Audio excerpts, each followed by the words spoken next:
social. A partir de este momento, los invitamos a formar parte de esta mesa donde se componen y descomponen los problemas del país. RCR presenta Buen Provecho.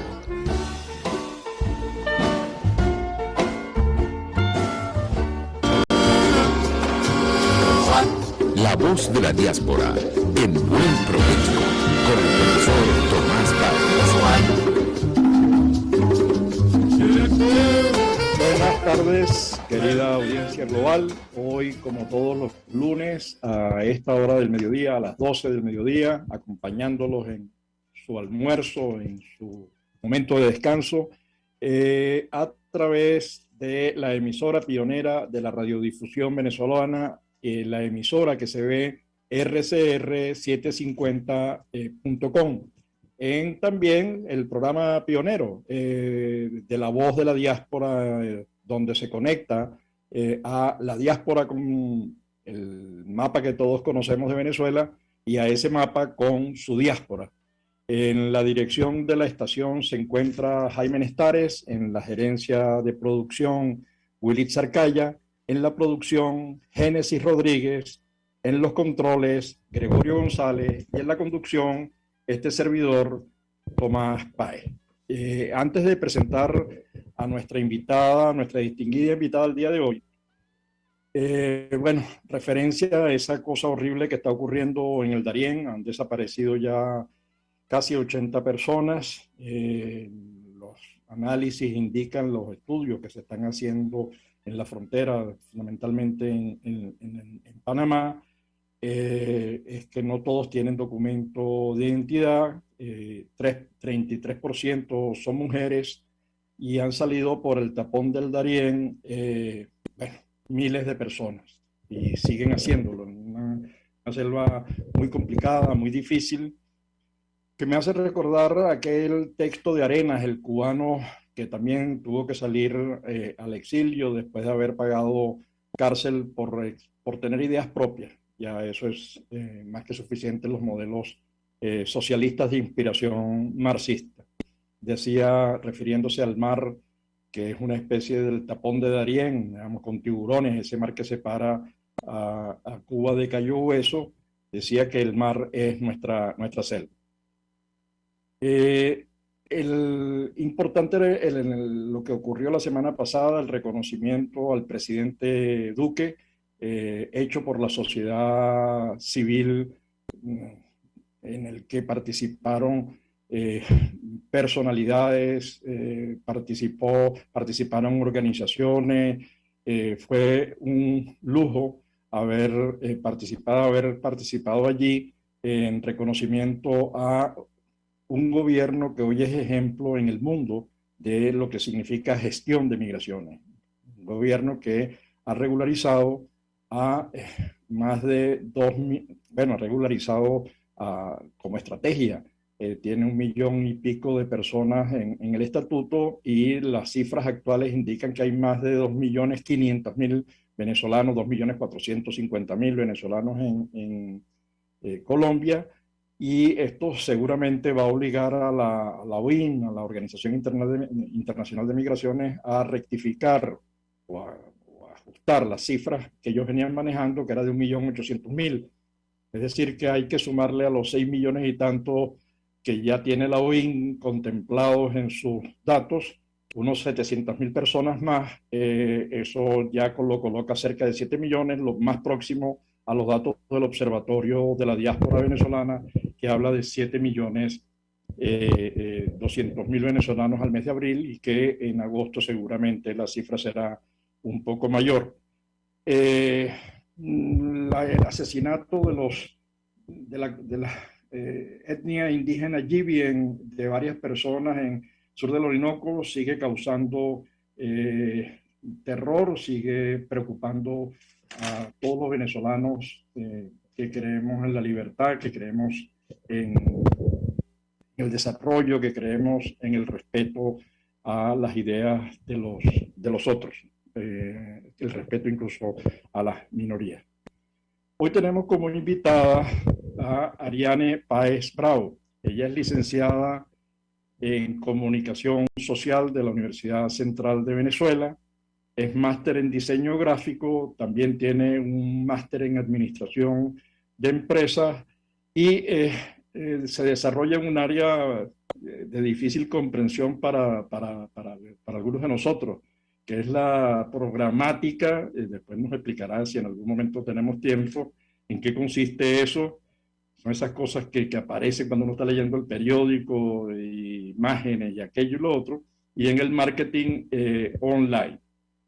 Eh, Gracias por tu tiempo. Yo sé que trabajas, bueno, nos dediques esta hora para nosotros es importante. Tú eres periodista y comunicadora social, y en Venezuela, si alguien ha sufrido, todos han sufrido, todos los sectores, pero si alguien ha sufrido y si algo ha sufrido, es la libertad de expresión, los medios de comunicación, el gobierno además concentró y estatizó la producción la importación de papel, persigue con la ley que ahorita están pretendiendo revisarla seguramente para asfixiar aún más la libertad de expresión, y por eso miles de periodistas, decenas de miles de periodistas se han tenido que ir del país, pues, cierre de medios, quedan algunas cosas por allí, se han tenido que crear redes para poder cubrir la información, etcétera. ¿Cuál fue la razón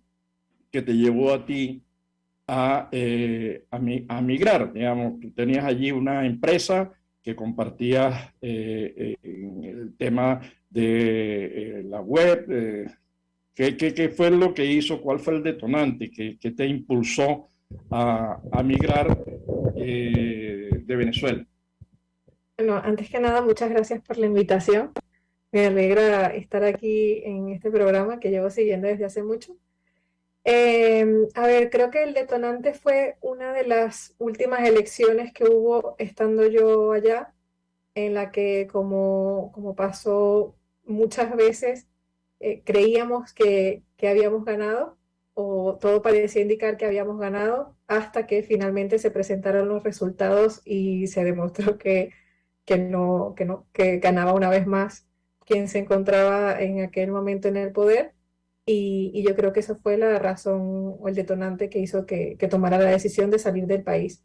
Pero me lo estaba planteando desde antes, porque la inseguridad era bastante crítica. Yo recuerdo que empecé a ir a la universidad sola, y ya en los últimos semestres pedía que me recogieran y me llevaran porque me daba miedo. Yo estudiaba por la noche y me daba miedo salir a las 10 11 de la noche de la central sola.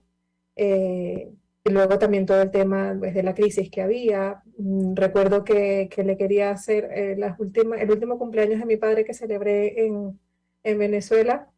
Para poder hacerle una torta de cumpleaños tuve que ir a 6 supermercados para poder conseguir todos los ingredientes que se necesitaban, y es que no tenía ningún sentido vivir en estas condiciones. Y bueno, gracias a Dios también tenía la posibilidad de venirme a España porque tenía la nacionalidad. Nosotros hemos hecho varios focus group con jóvenes en distintos países, y le hemos pedido que nos dibujen lo que era Venezuela para ellos, es decir, que nos hicieran un dibujo de Venezuela. Y las imágenes que hicieron de Venezuela fueron terribles. Ahorita que mencionaste el tema de inseguridad, una de ellas, dos que me impactaron, una de ellas y que he citado en varias ocasiones, una de ellas es un reloj de arena, pero que en lugar de arena era sangre lo que tenía dentro de ese reloj. Y una segunda que era el mapa de Venezuela, pero era un mapa lleno de cruces. Estábamos hablando de los años en los que el número de fallecidos era el número de asesinados, personas asesinadas, estaba en 26.000, 29.000, pese a que el gobierno venezolano decía que eso no existía, que era una simple percepción de los venezolanos. Eso tiene mucho peso en la explicación de tu decisión de emigrar. Sí, sí, para mí el vivir en la incertidumbre, el no saber qué iba a pasar al salir de la casa, con la inseguridad que había, el tema de la inflación, pensar a futuro y saber que iba a tener que vivir con mis padres en algún anexo o que iba a ser muy difícil, incluso teniendo mi empresa propia, iba a ser muy difícil independizarme y conseguir algo por mi cuenta con el tema de la devaluación y demás, pues al final la suma de todo hizo que tomara la decisión. Tú tienes amigos del colegio, del liceo, de la universidad. ¿Dónde están? Te lo pregunto porque haciendo el estudio, una de las entrevistadas nos dice, oye, yo de pronto me di cuenta que mis amigos de Facebook estaban todos en el exterior. ¿Ocurre eso contigo? ¿Están tus amigos del liceo, tus amigos de universidad dispersos? ¿Y en dónde están? ¿Dónde se encuentran? Y quizás como has conversado con ellos, la decisión de quedarse, ¿cuál ha sido? Y la decisión de marcharse, ¿cuál ha sido? ¿Qué información nos puedes aportar para entender esas decisiones de quedarse o marcharse del país? Pues si la mayoría de mi Facebook también está fuera, es cierto que aún me queda algún amigo luchador que sigue en Venezuela intentándolo o que lamentablemente no ha podido salir y tiene ganas de marcharse, pero la mayoría de mis amigos de la infancia, de la universidad, de la organización, casi todos viven fuera. Tengo amigos en Chile, tengo amigos en Argentina, tengo amigos en Colombia, tengo amigos en Estados Unidos, no solo en Miami, sino en distintas regiones. Tengo amigos en Bélgica, en Barcelona, en Madrid, en París, en distintos países del mundo. Están todos regados por el mundo. Y las razones, pues yo diría que la mayoría de los casos querían un mejor futuro.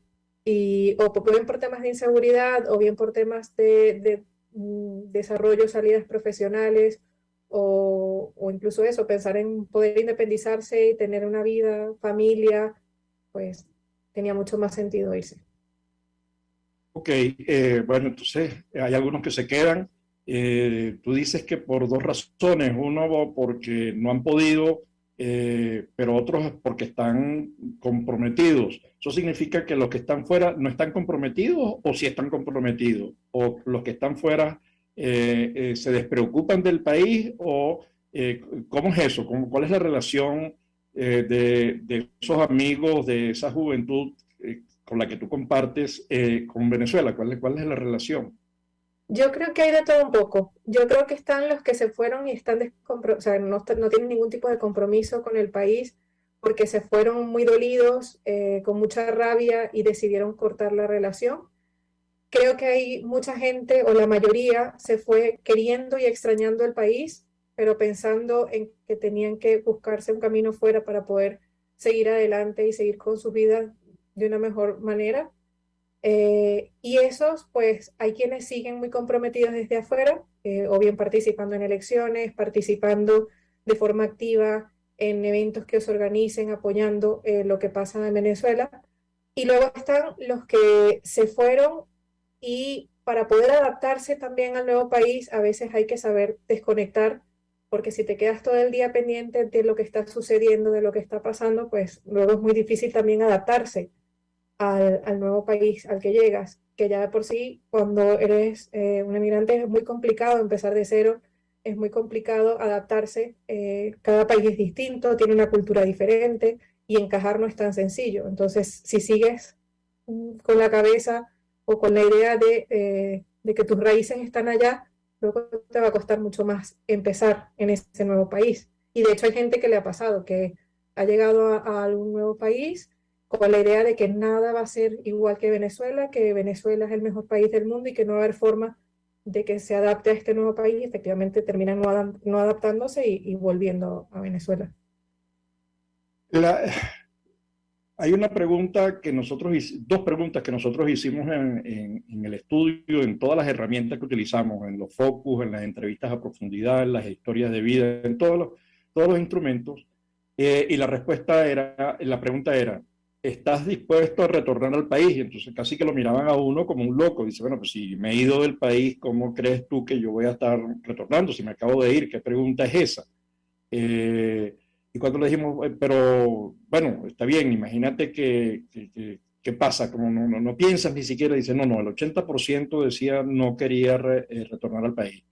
Cosa distinta ocurría con la siguiente pregunta, que era, ¿estás dispuesto a participar en la reconstrucción de Venezuela? Y ahí era así como que casi que el 100% decía que sí, y el medio preferido para promover su participación era a través de Internet, fundamentalmente. No estaban pensando en retornar físicamente, sino y lo señalaban, digamos, Venezuela con toda esta gente que tiene fuera está desarrollando una nueva geografía. Ya el mapa de Venezuela no es el que conocíamos, el que todos conocemos, sino que es un nuevo mapa porque estamos hablando de 7 millones y pico de venezolanos fuera del país.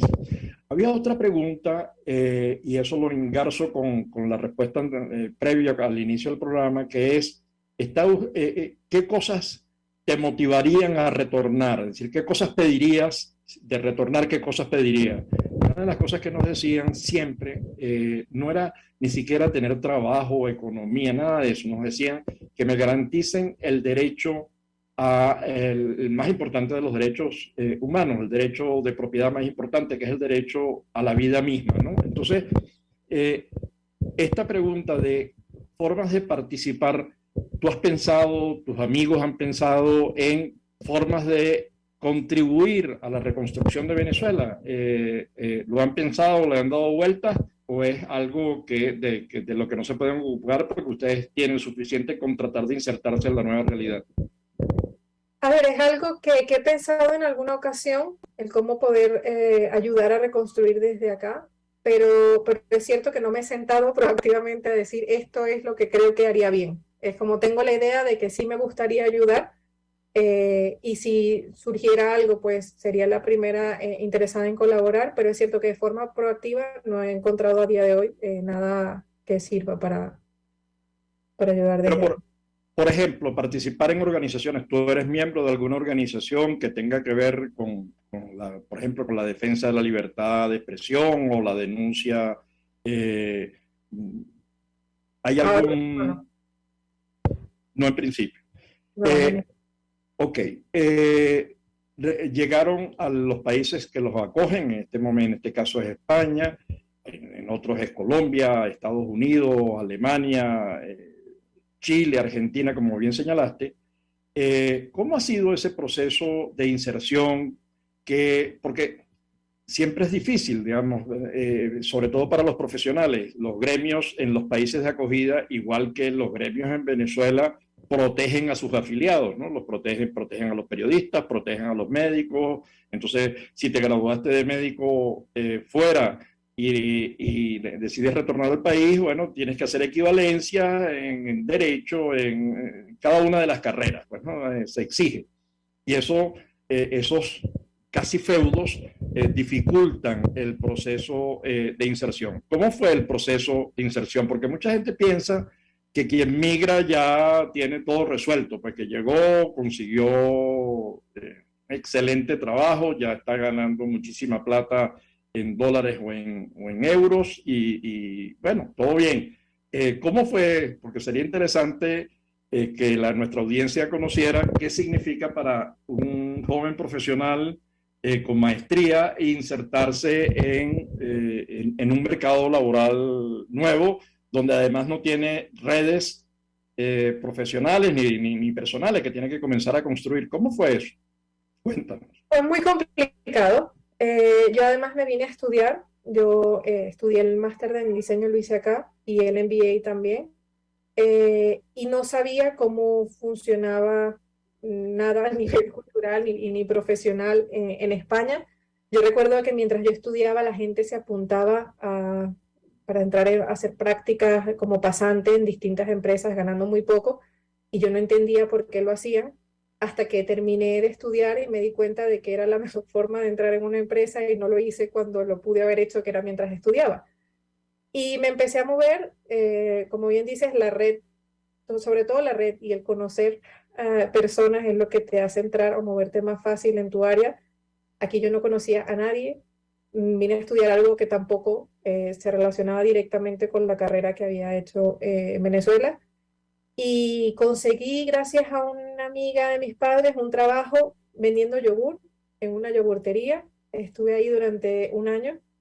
Un trabajo agotador porque trabajaba de lunes a sábado, trabajaba todos los festivos, no tenía casi vacaciones, trabajaba además atendiendo al público, que es bastante malagradecido, muy grosero, de pie, no, todas las horas en las que trabajaba estaba parada, no me podía ni sentar, y fue bastante complejo, pero por lo menos tenía un sueldo que me permitía vivir, que me permitió independizarme, que me permitió mudarme por primera vez a un apartamento sola, cosa que en Venezuela con mi empresa no podía hacer. Y ya después de ahí, gracias a contactos que fui haciendo, amistades y personas que fui conociendo, me ofrecieron un trabajo en prácticas como pasante en una empresa de publicidad. Y decidí empezar, ganaba 500 euros al mes como pasante. Y bueno, era una oportunidad, el contrato era por 6 meses nada más y recuerdo que todos los pasantes de la empresa decían que ahí no había futuro y que a los 6 meses me iban a echar a la calle y que iba a tener que ver qué hacía con mi vida. Y la verdad es que tuve suerte, fui creciendo, el equipo en el que estaba decidió ampliar contrataciones y me contrataron a los 5 meses y a partir de ahí, pues ya llevo, eso fue en el 2013. Ya llevo casi 10 años trabajando en publicidad y poco a poco he ido creciendo, cambiando de empresas y consiguiendo mi huequito en el sector.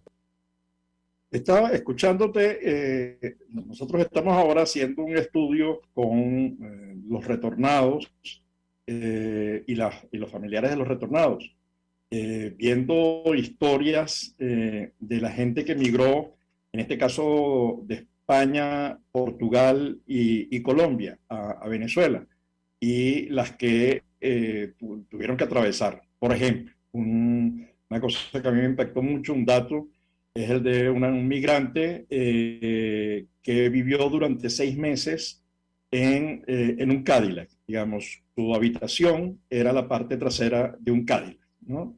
Esa persona hoy es dueño de varias eh, propiedades, ofrece servicios y productos al público. Pero pasó 6 meses sin tener redes, conocía a un compatriota de su región natal, que era quien vigilaba ese estacionamiento, y entonces le ofreció esa posibilidad de dormir en los Cadillac, que eran unos carros inmensos, y entonces la parte trasera funcionaba como una cama que le caía de perlas porque además le salía gratis al final. Pero hay otros datos de, por ejemplo, que son, ya uno no sabe si son jocosos. Gente que consiguió contratos por amigos que tenía en determinadas empresas para conducir. El único problema es que no sabían hacerlo.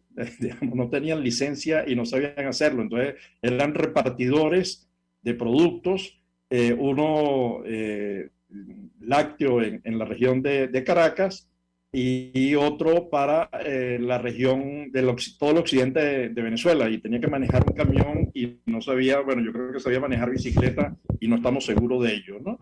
Entonces, la vida de estos señores y señoras que fueron a Venezuela, que comenzaron a lo mejor trabajando en una casa y después demostraron capacidad y luego se hicieron con los proveedores de alimentos y construyeron grandes empresas, pareciera ser la vida de todos los migrantes. Digamos que hay un periodo en el que las cosas no son tan claras, en los que hay que producir lo que haya y en lo que hay que insertarse en lo que haya. Y estaba pensando en las palabras del señor Maduro, que decía que los venezolanos, además burlándose, ¿no? Estigmatizándolos, diciéndoles que, bueno, iban a trabajar de mesoneros, y entonces como si el trabajo denigrara. Y yo veo que hay muchos mesoneros que después terminan como gerentes de empresas o como incluso emprendedores ellos mismos. Otra cosa que yo veo A mí me tocó también crecer entre migrantes y en Venezuela. Y yo escuchaba mucho aquella frase que decía, los criollos son flojos, ¿no? Y ahora escucho a los venezolanos decir, los españoles son flojos, los colombianos son flojos, los norteamericanos son flojos. Dice, bueno, pareciera que es que cuando eres migrante y tienes que votar el resto, digamos, tienes que insertarte en la vida profesional y laboral, bueno, tienes que trabajar mucho, en algunos casos demasiadas horas para poder abrirte espacio en una nueva realidad. ¿Cómo vives tú ese proceso tuyo y qué conoces de tus amigos? Porque estás hablando casi que por una generación de personas, tus amigos de colegio, de liceo y de universidad. Bueno, en mi caso, como decía, no fue fácil. Tuve que trabajar en muchas cosas antes de conseguir el trabajo que tengo a día de hoy, pero con perseverancia y al final, como bien dices, dedicando muchas horas, pues luego, en mi caso, lo he conseguido. Recuerdo que una de las cosas que hice cuando empecé y no tenía trabajo fue vender tortas. Yo hacía tortas y llevaba las tortas en autobús. O sea, tardaba menos en hacer la torta que en llevarla para hacer la entrega, que podía tardar 1 hora yendo en autobús y una viniendo solo para entregar una torta, que al final me costaba, o sea, el precio lo que tenía la torta, el valor, me daba para cubrir el pasaje en autobús y lo que implicaba tener la electricidad de aquí para poder hacerla, ¿no? Pero sí, o sea, no es fácil y veo de todo. Veo personas que lo han conseguido, como yo, personas que incluso tuvieron mucha suerte y desde el principio pudieron entrar por algún contacto previo que tenían que les ayudó a abrirles las puertas y pudieron entrar en el área en el que se habían desarrollado o lo que habían estudiado en Venezuela. Conozco gente que tuvo que cambiar o que descubrió otras áreas en las que también se desenvolvía bien y que terminaron dedicándose a esta otra cosa que les funcionó mejor. Personas que como todos empezaron, pues eso, como mesoneros, como repartidores, con cualquier trabajo digno, porque al final trabajo es trabajo, y lo importante es entrar y ya una vez dentro, pues la actitud es fundamental, porque hay personas que, como decía, si desde que el momento en el que llegan están convencidos de que nada de lo que hagan fuera va a ser igual a lo que fueron capaces de conseguir en su país, pues va a ser muy difícil que se adapten. Mientras que si por el contrario vienes con buena actitud y lo que quieres es hacer lo que sea para poder crecer, el crecimiento va a venir más tarde o más temprano, pero la actitud es fundamental. Bueno, estamos llegando a la primer corte del programa, el final del primer segmento. Vamos a entrar en publicidad, pero bueno, vamos a seguir hablando sobre este tema y nos interesa mucho las experiencias de los jóvenes, porque una de las cosas que recuerdo en otro de los entrevistados nos decía, y vuelvo al inicio del programa, nos decía que sacar un teléfono inteligente de estos, de los smartphones, cualquiera de las marcas, para poder identificar el lugar donde iba a tener la entrevista de trabajo en plena calle, vale oro, digamos, porque no estás arriesgando la vida al momento de sacar el teléfono. Así que dejo este tema aquí para volver después de la publicidad de la emisora.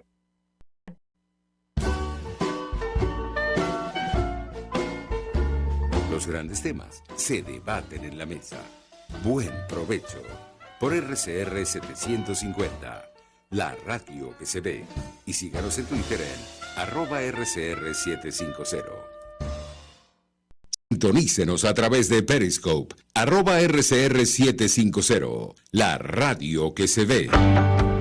Cuando hablamos de Honda, hablamos de Distaci Motors, el concesionario Honda que pica adelante en precios, condiciones y servicio. Todo el personal de Distaci Motors, tanto técnico como de atención, está actualizado, capacitado y certificado permanentemente para atender correctamente tu vehículo. www.distaci-honda.com.ve. Distaci Motors, tu concesionario Honda en Los Palos Grandes. Antes de empezar el día, entérese de lo que acontece en el país junto a Pedro García Otero en Titulares de la Mañana, de lunes a viernes a las 6:30 de la mañana, Acompáñelo y empiece su día bien informado. Titulares de la mañana con Pedro García Otero. Solo por RCR 750 AM. Porque lo bueno une. Contigo. Que les habla Eduardo Battistini de Primero Justicia. Una de las grandes enseñanzas que vamos a tener los venezolanos después de todo este proceso que estamos viviendo es a valorar cada vez más lo que tenemos en Venezuela. Porque hoy en día, por ejemplo, un venezolano que está afuera se ha ido acostumbrando a que los servicios públicos cuestan, se ha ido acostumbrando a que nada puede ser gratis, porque nada gratis es sostenible en el tiempo. Y yo espero y aspiro que cuando vayamos a Venezuela, la reconstrucción de nuestro país no solamente es una reconstrucción física de la destrucción que ha hecho el chavismo en la infraestructura y en la economía venezolana, sino también vayamos a una reconstrucción de la forma de pensar y de cómo nosotros afrontamos el ser ciudadanos realmente en el marco de un país que necesita de una ciudadanía que colabore y que sea parte de la solución y no sea parte del problema. Contigo, solo por RCR, porque lo bueno une. RCR 750 AM, porque lo bueno une.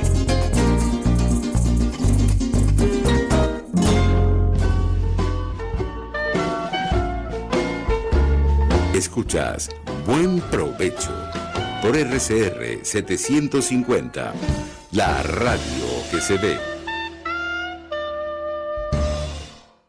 Ya de regreso a nuestro segundo segmento del programa La Voz de la Diáspora en Buen Provecho con nuestra distinguida invitada Ariane Páez Bravo. Ella es licenciada en Comunicación Social, máster en Diseño Gráfico, máster en Administración de Empresas y además es especialista. Esperemos que en algún momento tengamos tiempo para que nos hable de eso que llaman programática y marketing online.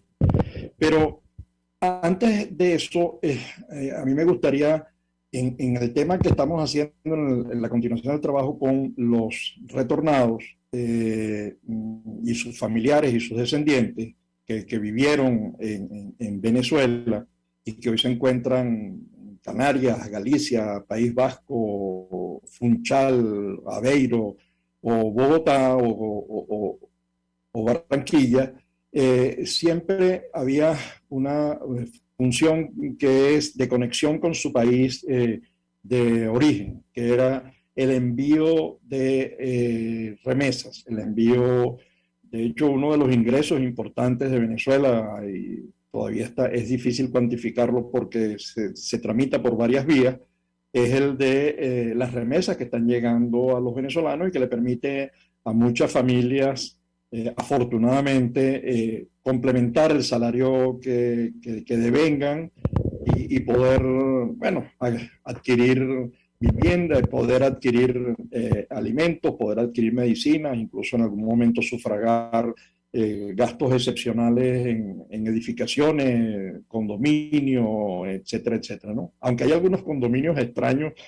Ahorita en Bogotá me informaron que un famoso condominio quiere cobrar $16,000. Entonces los señores que están en Bogotá dicen, pero ¿cómo es eso? Digamos, que puede costar $16,000. Bueno, son locuras que no son precisamente del gobierno, por cierto. Entonces, esos retornados, esos familiares enviaban a sus familiares recursos cuando vivían en Venezuela. ¿Eso les ocurre a ustedes? ¿Le ocurre, sientes que es algo común entre los jóvenes, amigos, compañeros de universidad y compañeros del liceo? Sí, nosotros, de hecho, yo tengo mis suegros en Venezuela y nosotros les enviamos dinero para ayudarlos. Y la mayoría de mis amigos que están fuera, casi todos tienen algún familiar o padres o tíos o algún familiar cercano, y la mayoría de los que está fuera ayuda de alguna u otra forma, pues a que, o enviando dinero, o incluso hay algunas aplicaciones que existen en las que desde aquí tú puedes hacer la compra en Venezuela puedes hacer un mercado, puedes comprar en alguna farmacia y hacer el envío para que le llegue directamente a las personas que están allá. Entonces hay distintas formas de ayudar y sí, la mayoría de las personas que conozco que están fuera ayudan a los familiares que tienen allá. La otra cosa que uno está viendo es que muchos jóvenes están trayendo a sus familiares, digamos, a sus mayores, se están invitando a padres, suegros, a vivir con ellos, dada la situación. Estoy pensando en esa imagen que a mí me ha marcado mucho, que es la de la señora mayor de 80 años atravesando Río Grande, gracias a Dios con la ayuda de un joven que tenía fuerza para cargarla y ayudarla a atravesar y llegar sana y salva al otro punto. Eso también lo están viendo ustedes porque hay información de que incluso esto está generando hasta problemas familiares digamos, las parejas, a pesar o pese a que o además de que han logrado resolver su vida, tienen apartamento, etcétera, siempre la traída de una persona y en algunos casos enfermos. Tengo el caso reciente de una amiga a la que se le murió su mamá. Bueno, eso tiene consecuencias. ¿Eso está ocurriendo también? ¿Es una tendencia o son casos aislados? No, eso también está ocurriendo. Es cierto que conozco muchas personas que querrían sacar a sus padres o a sus familiares y no lo pueden hacer porque aún la condición en la que se encuentran no les permite hacerlo. Pero en aquellos casos en los que sí es viable o factible, veo que está ocurriendo cada vez más, porque al final tienes a tus seres queridos allá y los ves pasar por una situación que no es la idónea, teniendo aquí casa, todos los servicios. Allá mi prima me decía el otro día que esta semana pasada solo tuvo agua un día por 45 minutos y que después de haber estado en España un tiempo con mi tío, pues es complicado, ¿no? Volver a esa realidad en la que ni siquiera el agua, que es un servicio básico, la tienes todos los días. Y en la medida de lo posible, si estás fuera y tienes eso, la capacidad de traerte a tus familiares, al final lo preferimos. Te sientes mucho más seguro, a pesar de los problemas que pueda traer o no, luego el tener a los suegros o a los padres de uno viviendo en su casa, que bueno, como bien dice, nunca es fácil, ¿no? Pero independientemente de eso, veo que cada vez hay más casos en los que si se puede, pues se intenta sacar a los familiares también. Bueno, mencionas ahora, y recuerdo que recientemente con unos visitantes de Venezuela, nos decían que ellos vivían en una burbuja y que esa burbuja ya era casi que asfixiante, porque mencionaste el tema agua. Ese es un asunto muy delicado porque está llegando a cuentagotas en horas específicas y con una calidad. Bueno, la palabra calidad allí no cabe porque está llegando en condiciones de precariedad absoluta. A ello se agrega la otra fuente, otro servicio que está generando migración interna en Venezuela, que es el servicio eléctrico. Las caídas del sector eléctrico en el resto del país, el gobierno se ha cuidado mucho de mostrarse como bien en Caracas, con una calidad o con un menor número de cortes de electricidad en la zona capital, pero en el caso del estado Zulia ha producido migración interna más o menos grande y lo está produciendo en el resto del país. Y eso dificulta cualquier proceso de recuperación económica. Pero además de la economía y de los servicios, a los que se agrega el sector salud, que también está en precariedad, pese a que tenemos la mayor farmacia de Latinoamérica, la más grande, parece que está en la zona de Valencia. El tema no es tener el tema más grande, sino que la gente pueda comprar las medicinas. Yo vuelvo e insisto con el tema de la seguridad. A mí me decía en una de las entrevistadas, cuando estábamos haciendo, ni siquiera era entrevistado, sino estábamos hablando en un focus group. Ese fue el focus group en uno de ellos en Madrid. Y cuando se le preguntó, ¿y vas a regresar a Venezuela? Y entonces todos los jóvenes decían, sí, vamos a regresar a Venezuela, ¿no?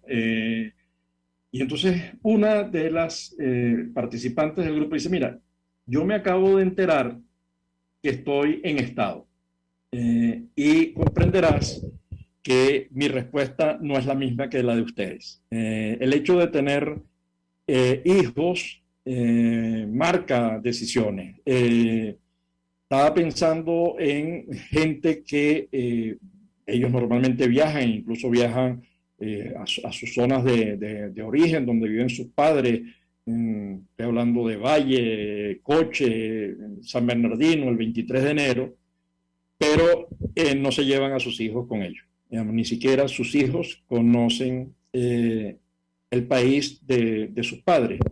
Y el temor es a cualquier bala perdida. El temor nuevamente sigue siendo la inseguridad un elemento marcador.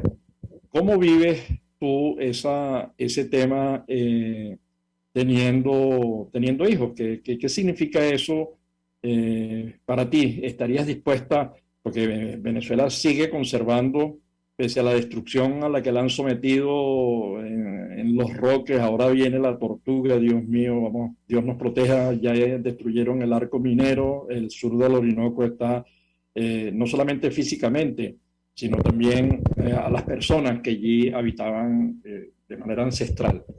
¿Cómo ves tú esa relación con Venezuela teniendo hijos? Pues la verdad es que yo ahora mismo no me plantearía viajar con mi hija a Venezuela. Desde que me vine a vivir a España hace 12 años, he ido una sola vez. Viajamos porque nacía mi sobrino, estuvimos ahí 2 semanas y yo respiré cuando me subí en el avión de vuelta a Madrid y dije, ya estoy a salvo, no me pasó nada, voy a casa. Porque el miedo que viví ahí, el tiempo que estuve, no lo recordaba. Se me había quitado, como decías antes de irnos al bloque, lo de salir con un teléfono celular a la calle y estar seguro y sacarlo y poder utilizarlo y saber que no te va a pasar nada y que tu vida no está en peligro por tener el móvil, como le dicen aquí en la mano, para mí es fundamental. Y yo cuando volví sentía que ya no me sabía mover igual. La gente ya a las 6 de la tarde se quedaba en sus casas, decidían no salir. En alguna ocasión me persiguió un carro y me puse súper nerviosa. Y yo recuerdo el tiempo que estuve allá, me encantó ver a mis amigos, me encantó recordar lo que era para mí Venezuela, pero la pasé muy mal con todo el tema de la inseguridad. Estaba muy, muy nerviosa y no he vuelto, entre otras cosas, por eso. Y si voy, no me llevaría a mi hija. Sí, que actúas como muchos padres jóvenes que viajan ellos, visitan a sus padres, a sus tíos, a sus abuelos que quedaron en Venezuela, pero dejan a sus descendientes acá. Sí, bueno, la verdad es que tampoco me planteo ir, pero si tuviera que ir, o sea, yo ahora mismo creo que no se me ha perdido nada. Me gustaría ir más adelante, pero en este momento no siento ganas de volver. Y si tuviera que ir, iría sola, no iría con mi hija. Ok, y la razón sería esa, el tema de la inseguridad, del riesgo de que una bala perdida. Ahora, la inseguridad no es solamente la de una bala perdida, no es la de los secuestradores, también es la de la matraca de algunos servicios que hay, sobran las alcabalas que te piden controles y hasta en el aeropuerto controlan las galletas y para saber si en las galletas hay droga cuando uno sabe que ellos saben por dónde transita la droga, ¿no? Entonces es extraño esa sensación de asfixia que refleja el miedo de la ciudadanía hacia digamos, a quienes debería tener respeto. Yo recuerdo que alguien decía que se sentían seguros a las 4 de la mañana frente a un carro de policía en España, mientras si veían un carro de la Policía Nacional en Venezuela, se asustaban, casi que se escondían, ¿no? Incluso agregaban que a los policías aquí no sabía si los contrataban o le hacían casting, porque hay un trato, hay una diferencia distinta, hay una garantía de seguridad, hay una garantía de resguardo. Tú compartes eso y tus amigos que están en otras partes del mundo dicen lo mismo o es solo una sensación española del asunto? No, yo creo que depende del país. Aquellos amigos que tengo en Latinoamérica, no digo que piensen lo mismo de los policías en sus respectivos países, pero sí es cierto que no lo ven igual que como lo pueden ver en países europeos. Y en Europa, en España, yo estoy súper tranquila con la policía, pero también sé que amigas, personas que estudiaron conmigo, que viven en otros países en Europa, se sienten igual de tranquilos. Entonces yo creo que depende mucho también del país en el que estás, pero sin duda compararlo con Venezuela es un poco pues lo que dicen, ¿no? Que ahí ves un policía y te escondes, y da igual si lo ves a las 4 de la mañana o a las 10 de la mañana. O sea, que... ¿No tienen miedo ustedes de que su bebé se incorpore a los que llaman, en el caso suyo creo que es distinto, pero hay muchos casos de venezolanos con hijos que tienen niños apátridas, niños que no tienen identidad porque carecen de cédula de identidad, no pueden acceder a los servicios? ¿Ustedes cómo ven eso? ¿Cuál es la experiencia de otros compatriotas, en el caso español o en cualquier otro caso de cualquier otro país en donde haya migrantes? En España se cuentan por decenas de miles los niños apátridas. En Colombia, incluso el presidente Duque le otorgó a casi 30.000 niños venezolanos nacionalidad porque carecían de ella, no tenían acceso a documentos porque para acceder a cédula hay que estar en el país. Entonces, ¿cómo manejan ustedes esa situación? Pues la La verdad venezolanidad. yo la verdad es que estoy bastante tranquila porque mi hija es española, nació aquí y tiene la documentación española, entonces pues ella de momento tendrá su DNI y pasaporte español. En el caso del pasaporte, incluso al tener el europeo, tiene muchas más facilidades que las que podría tener con el venezolano. Y a día de hoy, como tampoco me planteo volver, no es algo que nos preocupe. Y la mayoría de amigos que tengo con niños, que tampoco son muchos, pero las personas que conozco que han tenido niños fuera de Venezuela, casi todos tienen la nacionalidad del país en el que nacieron y los padres están tranquilos con eso. Ok, eso significa de alguna manera ruptura con Venezuela, despreocupación por Venezuela, relación con Venezuela. ¿Cómo es eso? A ver, seguirá teniendo sus padres, abuelos y familiares venezolanos, esa es una realidad. No digo que vaya a perderla de por vida, no nos hemos planteado el qué va a pasar con el tema de la nacionalidad, pero yo misma no tengo una cédula vigente ni un pasaporte vigente, porque tramitar un pasaporte desde fuera también implica no solo pagar una cantidad de dinero que no tiene mucho sentido, sino que incluso puedes estar años en lista de espera para ver si te sale o no. Entonces, a día de hoy no es algo que nos preocupe porque la realidad es que con el pasaporte europeo, que es con el que tengo ahora mismo, se me abren muchas más puertas que las que se me abrían con el venezolano. Por ejemplo, para irme a Estados Unidos, yo con el europeo solamente hago un trámite online y ya puedo viajar. Mientras que desde Venezuela tenías que aplicar un visado especial, ver si te lo aprobaban, invertir mucho dinero, y lo mismo para viajar a Europa o a otros países. Hay muchas más facilidades con este pasaporte. Ciertamente, además cada vez hay más restricciones. Primero, la incapacidad del gobierno ni siquiera de sacar un pasaporte, ¿no? Digamos, es de una ineptitud y ahora se les cayó el sistema, que ahí uno no sabe exactamente qué fue lo que ocurrió, si se le cayó, si no hicieron bien el contrato con los cubanos. Ahí uno no sabe, no queda claro qué fue lo que ocurrió. Pero en todo caso, además es carísimo. Cualquier pasaporte en el mundo ronda eso, los 30 en promedio, $30. Puede ser que haya algunos mucho más caros, pero en el caso venezolano casi que ronda los $300. Me decía en algún momento, creo que fue Laureano Márquez, me decía, bueno, yo fui a sacar el pasaporte, dice, a renovar, dice, a prorrogar será. Y dice, y bájese de la mula con 80 euros, ¿no? Y dice, bueno, pero, ¿y usted no me va a dar un recibo? Y dice, no, Entonces uno no sabe ni siquiera para dónde va esa plata, ¿no? En la que le quitan a la gente. Ya por último, porque nos quedan unos cuantos minutos, explícanos eso último de tu trabajo, en qué consiste, porque además pareciera que es una tendencia moderna, pero te lo pregunto además porque pensando en Venezuela nuevamente, el ancho y velocidad de banda en Venezuela está en el segundo lugar, pero de abajo hacia arriba, ¿no? Digamos, es lento, se cae a cada rato, se pixelan las imágenes, etcétera.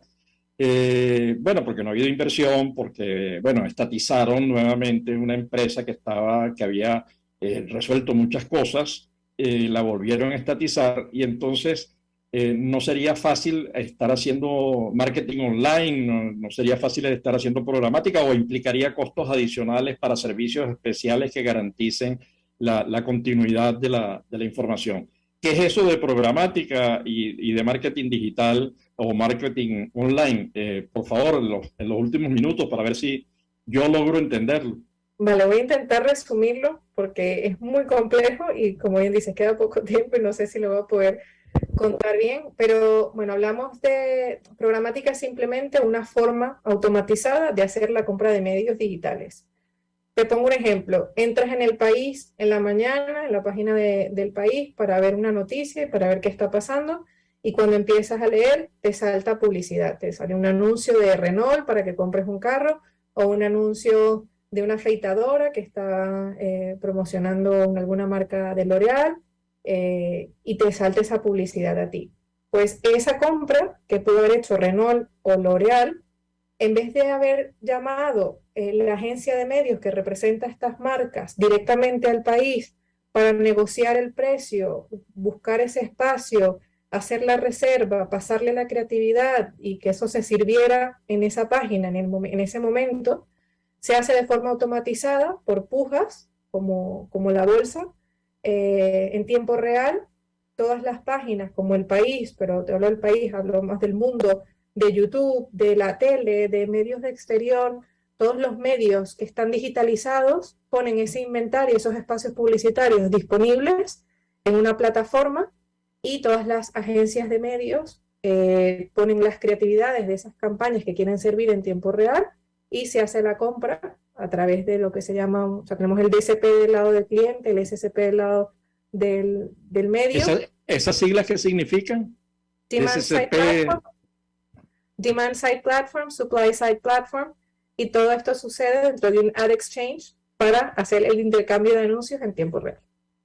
Eso es programática, pero es muy complejo para verlo en los minutos que nos quedan. Es decir, si uno quiere hacer la publicidad, por ejemplo, del programa la Voz de la Diáspora, ¿qué es lo que hay que hacer? Tendrían que trabajar con algún DSP, con alguna plataforma de compra de medios que te permita hacer esto de forma automatizada con los medios que se puede hacer a nivel mundial también, que no es necesario que desde ahí se conecten solo con páginas locales, que se hace todo, pues eso, tienes un mayor alcance, pero necesitas tener acceso a esta plataforma de compra, el DSP. Ok, cada vez entiendo un pelito más, no un pelito más, pero pelitos nada más, tampoco es tratando de entender eso, porque yo creo que pareciera que esa es la nueva tendencia, ¿no? De la publicidad a escala global. Sí, para poder hacer la compra de forma mucho más eficiente, pues se está haciendo todo pues, eso, con procesos automatizados gracias a la programática. Okay. Una última pregunta. Si en Venezuela se produjese un tema electoral, ¿ustedes estarían dispuestos, los jóvenes venezolanos, estarían dispuestos a participar en las elecciones o lo ven eso como algo extraño? ¿Cómo lo ven? ¿Cómo verían? Yo creo que es necesario que participemos en las elecciones, que desde fuera es lo único que podemos hacer para ayudar o para intentar rescatar el país. Y a día de hoy he participado en todas las elecciones estando aquí. O sea, todas las elecciones que ha habido en Venezuela he participado de forma activa y creo que todos los venezolanos que estamos fuera deberíamos hacerlo también. ¿Y crees que el estado de ánimo, digamos, si tú evalúas a tus compañeros, el estado de ánimo para participar en un proceso electoral, o hay desesperanza, o hay desafección, o hay ¿qué? Hay algo de desesperanza, pero aún así la gente sale y vota, o la mayoría de los amigos que tengo yo lo suelen hacer, y creo que debemos seguir con eso. Ok.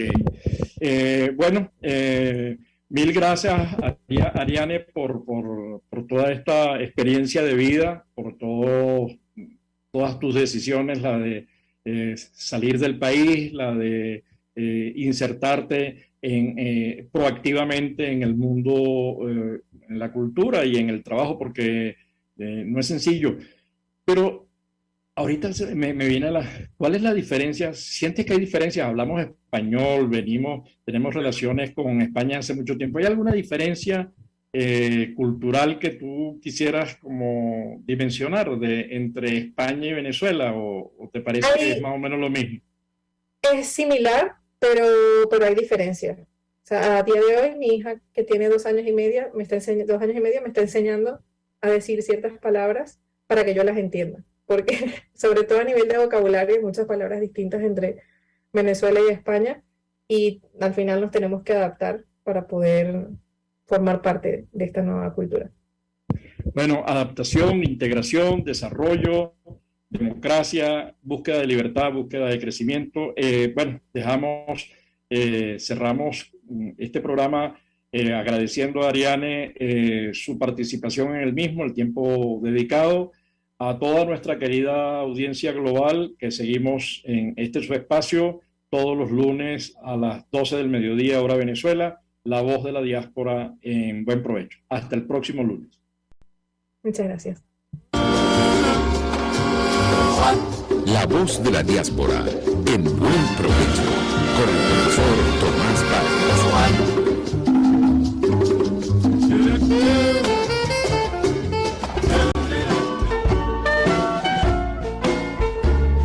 RCR presentó Buen Provecho. Síganos en Twitter como @RCR750. La radio que se ve.